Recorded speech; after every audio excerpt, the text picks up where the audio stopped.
Hello mates! Maayong aga! Char lang, magtatagalog tayo. For today's video, magluluto ako ng chicken sotanghon soup. Habang nagvo-voice over nga ako dito, may mga maingay sa aking background. Anyway, balik tayo dito sa aking video. Hihiwa na ako ng carrots na gagamitin ko sa chicken sotanghon soup. Kaming tatlo lang dito ng aking mga bugoys dahil si Ate Faith nasa school at si Boyd nasa work. At dahil malakas pa rin ang hangin sa labas, pakiramdam ko'y lagi ako nilalamig kahit may araw naman. Kaya naman naisipan ko magluto ng chicken sotanghon soup. Good for winter to guys tong soup na to kasi pampainit kapag malamig ang panahon. Habang naghihiwa ako ng mga ricados dito may batang kumakain ng carrots. Inuubos na ang carrots. Bago pa maluto ang sotanghon, ubos na aking carrots. Mahilig siya kumain ng hilaw na carrots. Ganyan si Bunso kapag naghihiwa ako ng mga panluto ko na ricado, kinakain niya yung carrots. Kaya minsan sa shop, bumibili ako ng maliliit na carrots. Nakain lang ng pang-snack with cheese. Isa naman nangungulit na bata dito habang naghihimay ako ng leftover na chicken. After ko nga maghimay, nagpainit na ako ng kawali.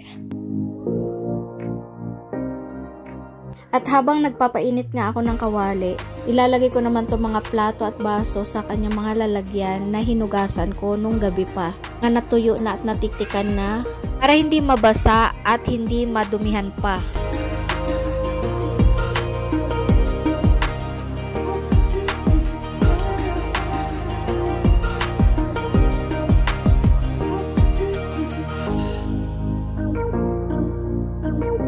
I-check na natin kung mainit na ang ating kawali para umpisahan na natin magluto ng chicken soup. Ayan, mainit na at naglagay na nga ako ng oil or mantika. Sunod naman na ilalagay ko itong sibuyas. Kayo ba guys, kapag nagluluto kayo, anong inuuna nyo? Ako depende sa lulutuin. Pero minsan naman ay lagi kong inuuna ang sibuyas. Hindi kasi agad-agad nasusunog ang sibuyas. Unlike sa bawang, mabilis siya masunog. Habang nagigisa nga ako, nire-ready ko na itong tubig na gagamitin ko mamaya sa ating chicken soup.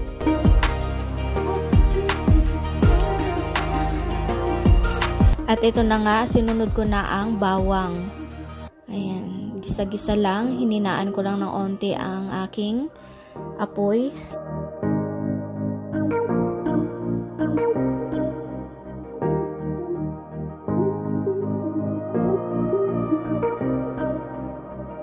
Nilagay ko na nga itong carrots. Hindi na ako naglagay guys ng Baguio beans kasi ako lang naman din ang kakain ng gulay.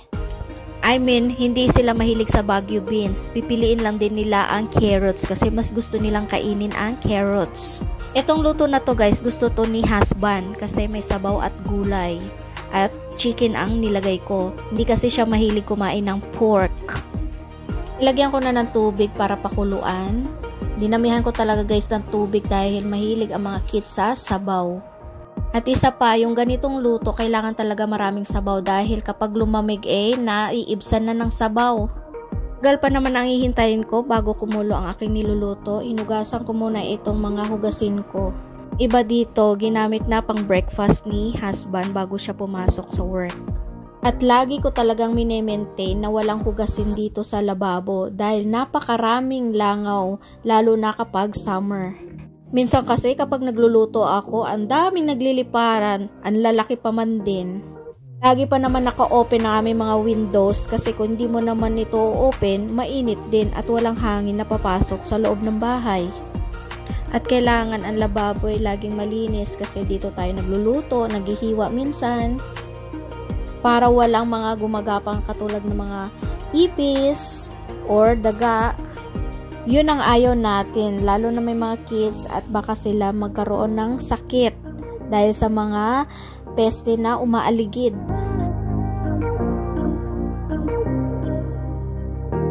Ang dami ko na namang chika. Kumulo na pala itong ating sabaw na pinakuluan. Ilalagay ko na nga ang aking glass noodles. Binabad ko pala to ng kaunti guys para hindi na ako mahirapan na ilagay sa kawali. Mamaya sasabawan ko na lang ulit to pag alam kong pauwi na ang aking eldest galing school.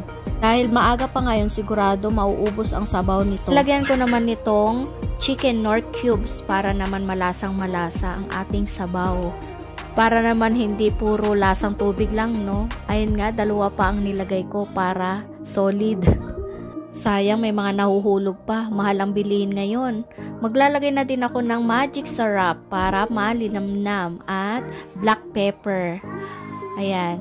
More black pepper, mas masarap. Siyempre, dapat din nating tikman para alam natin kung ano yung kulang. Ayan, hindi nga ako nagkamali, medyo matabang. Sa dami ba naman nating tubig na nilagay? Nilagay ko ng asin, pero na-realize ko may patis pala ako, kaya lalagyan ko ng konting patis. Habang ako'y nagvo-voice over, ako'y natatakam na naman, guys. O siya, lagyan na natin ng stick O, aswete pala.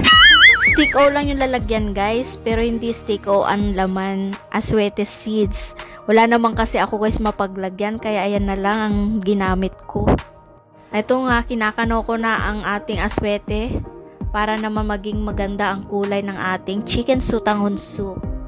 Gumamit nga ako ng salaan para maglagay ng aswete seed at kakanawin ko ng ganito.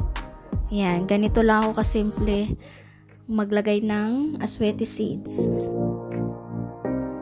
Tinikman ko na nga ulit para malaman ko kung ano ulit ang kulang.